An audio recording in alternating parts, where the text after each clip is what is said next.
नमस्कार दोस्तों, स्वागत है आप सबका आपके अपने YouTube channel education hub by Vivek sir में। ये हमारा जनरल स्टडी यानी सामान्य अध्ययन का ये 10वां भाग है, 10th पार्ट है। ये 10वें भाग में भी हम 20 क्वेश्चन देखेंगे। पहला क्वेश्चन है इस वीडियो का, where did Gautam Buddha sojourn in rainy season for maximum years. Mahatma Buddha ने, यानी गौतम बुद्ध की बात हो रही है, महात्मा गौतम बुद्ध ने सर्वाधिक वर्षावास कहाँ किया था। तो इसका करेक्ट ऑप्शन है option number A, Shravasti. Next question है 182 नंबर, who has written Manusmriti. Manusmriti किसकी रचना है। इसका करेक्ट ऑप्शन है option number B, Manu. Next question है, in ancient period the education was related to वैदिक काल में शिक्षा का संबंध किससे था। इसका करेक्ट ऑप्शन है option number A, Brahmacharya Ashram. देखिए, हिंदू धर्म में 4 आश्रम बताए गए हैं। वर्तमान में इसे पालन किया जाता है या नहीं, इसे तो इस पर हम कोई कमेंट नहीं करेंगे। काफ़ी चेंजेज आ गए हैं, लेकिन पास्ट में ये चीज़ होता था। 4 आश्रम बताए गए हैं। ब्रह्मचर्य, पहला है ब्रह्मचर्य आश्रम, दूसरा है गृहस्थ आश्रम, तीसरा है वानप्रस्थ आश्रम और चौथा है संन्यास आश्रम। यानी कि ब्रह्मचर्य आश्रम स्टूडेंट से रिलेटेड है, यानी शिक्षा दीक्षा की बात इसी आश्रम में की जाती है। ये 25 सालों तक के लिए होता है। दूसरा गृहस्थ आश्रम, इसको हाउस होल्ड बोलते हैं, यानी गृहस्थ जीवन जीते हैं। 25 से 48 साल के ड्यूरेशन ने गृहस्थ आश्रम को बताया गया है। तीसरा जो है वानप्रस्थ आश्रम, ये इसको फॉरेस्ट वॉकर या फॉरेस्ट डिवेलर बोलते हैं, यानी जंगलों में जाकर रहते हैं। ये 48 से 72 यानी 48 से 72 ईयर के बीच का ड्यूरेशन है इसका। और जो संन्यास है चौथा है, वो उसको रिनंसिएशन बोलते हैं, रिनंसिएट यानी मोक्ष प्राप्ति का प्रयास किया जाता है। 72 प्लस यानी 72 साल से आगे का जाते हैं, या फिर कभी भी जब चाहे मर्जी हो तो इस आश्रम में प्रवेश कर सकते हैं। नेक्स्ट क्वेश्चन है, where Konark temple is situated. Konark मंदिर कहाँ स्थित है। इसका करेक्ट ऑप्शन है ऑप्शन नंबर सी, उड़ीसा। ये उड़ीसा के पुरी नामक स्थान पे है। और देखिए, वो इसको कोणार्क सन टेम्पल भी बोलते हैं, सूर्य मंदिर। इसके बारे में अगर डिटेल जानकारी चाहिए तो आप, हमने इंडियन करेंसी और एग्जाम क्वेश्चन नामक एक वीडियो बनाया था, उसमें करेंसी के बारे में हमने काफ़ी डिटेल बताया था, फेक करेंसी कैसे पहचानते हैं। और ये तो उसी के बारे में एक करेंसी में ये सन टेम्पल को भी रखा गया है एक बैक साइड, तो उसके बारे में डिटेल में मैंने बताया था। उसका लिंक नीचे डिस्क्रिप्शन दिया हुआ है, आप लोग देख लीजिएगा। नेक्स्ट क्वेश्चन है, which are the following is a text on architecture, यानी निम्नलिखित में से कौन वास्तुशास्त्र का ग्रंथ है। इसका करेक्ट ऑप्शन है option number C, Rupamandan. Next question है, who wrote discovery of India. Discovery of India किसकी रचना है। तो ये सब आप लोग जानते होंगे। इसका करेक्ट ऑप्शन है option number D, Jawaharlal Nehru. Next question है, the human hormones insulin is produced in, यानी मानव हार्मोन्स इंसुलिन उत्पन्न होता है, कहाँ उत्पन्न होता है ये पूछ रहा है। करेक्ट ऑप्शन है ऑप्शन नंबर ए, पैंक्रियाज यानी अग्नाशय में। नेक्स्ट क्वेश्चन है आपका 188 number, when does heart rest, हृदय कब आराम करता है। इसका करेक्ट ऑप्शन है option number C, between 2 beats यानी 2 धड़कनों के मध्य। देखिए, जनरली लोग समझते हैं कि हार्ट बीट होती है, धड़कता रहता है, तो वो हार्ट कभी आराम नहीं करता। लेकिन जो दो बीट्स होती है ना, यानी कि 2 धड़कन होती है, तो उसके बीच में जो कुछ मोमेंट के लिए ही वो रेस्ट भी करता है। नेक्स्ट क्वेश्चन है, which are the following is national aquatic animal of India, यानी निम्नलिखित में से किसे भारत देश का राष्ट्रीय जलीय जीव कहा जाता है। ये तो मैंने पिछले वीडियो में बताया था। इसका करेक्ट ऑप्शन ऑप्शन नंबर ए, डॉल्फिन गैंगेटिका।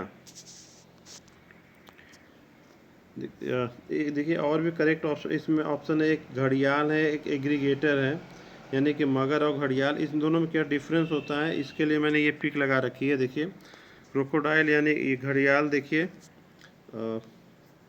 क्रोकोडाइल यानी घड़ियाल, और एग्रीगेटर यानी कि मगरमच्छ है।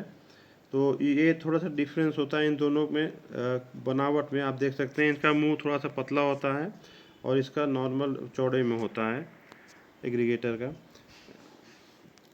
एलिगेटर का, सॉरी। नेक्स्ट क्वेश्चन है, in which year forest conservation act was passed. इसका करेक्ट ऑप्शन है ऑप्शन नंबर बी 1980। 1980 में यानी 1980 में फॉरेस्ट कंजर्वेशन एक्ट यानी वन संरक्षण अधिनियम पास किया गया था। नेक्स्ट क्वेश्चन है, हु डिस्कवर्ड सिंधु सिविलाइजेशन, यानी सिंधु सभ्यता की खोज किसने की थी। इसका करेक्ट ऑप्शन है option number A Rai Bahadur Dayanand Sahni. Next question है आपका 192 number, what is the singing time of राग भैरव। राग भैरव के गायन का समय क्या है। इसका करेक्ट ऑप्शन है option number B morning time, यानी प्रातः काल में इसे गाया जाता है। नेक्स्ट क्वेश्चन है, where is first national sport university of India situated, यानी भारत देश का प्रथम राष्ट्रीय खेल विश्वविद्यालय कहाँ स्थित है। इसका करेक्ट ऑप्शन है ऑप्शन नंबर ए मणिपुर। नेक्स्ट क्वेश्चन है आपका question number 194, what is the ideal slogan of Olympic games. Olympic खेलों का आदर्श वाक्य क्या है। इसका करेक्ट ऑप्शन है option number D cities Altis and Fortius. इसके देखिए ये एक लैटिन वर्ड है, इसका मतलब होता है faster stronger and higher. Next question है आपका, in which year Panchayati Raj was set up, यानी सर्वप्रथम पंचायती राज का गठन किस वर्ष किया गया। इसका करेक्ट ऑप्शन है ऑप्शन नंबर ए 1959। ये 1959 में इसका गठन किया गया था। ये 2 अक्टूबर 1959 को ये नागौर जिला था राजस्थान का, राजस्थान राज्य की बात कर रहे हैं, राजस्थान के नागौर जिले में इसकी स्थापना की गई थी तत्कालीन प्रधानमंत्री पंडित जवाहरलाल नेहरू द्वारा शुरुआत की गई थी। नेक्स्ट क्वेश्चन है, in which year fundamental duties were incorporated in our constitution, यानी हमारे संविधान में मूल कर्तव्य कब लाया गया था। इसका करेक्ट ऑप्शन है ऑप्शन नंबर बी 1976, यानी 1976 यानी 1976 में 42वें संविधान संशोधन द्वारा इसे जोड़ा गया था। और कुल टोटल हमारे 11 मूल कर्तव्य हैं, लेकिन 1976 में जब जोड़ा गया था तो ये 10 मूल कर्तव्य ही जोड़े गए थे और ये सरदार स्वर्ण सिंह कमेटी के रिकमेंडेशन पे उसको ऐड किया गया था संविधान में। लेकिन जो 11वां मूल कर्तव्य है वो 86वें संविधान संशोधन द्वारा 2002 में जोड़ा गया। और ये 11वां मूल कर्तव्य क्या है, 6 से 14 वर्ष के आयु के बच्चों के लिए शिक्षा प्रदान करने का दायित्व, तो ये ड्यूटी उनके पेरेंट्स पे डाला गया है, उनके गार्जियन को। नेक्स्ट क्वेश्चन है, गोदावरी रिवर ओरिजिनेट्स फ्रॉम, यानी गोदावरी नदी कहाँ से निकलती है। इसका करेक्ट ऑप्शन है ऑप्शन नंबर डी नासिक। ये नासिक जो महाराष्ट्र में नासिक ज़िला है उससे निकलती है।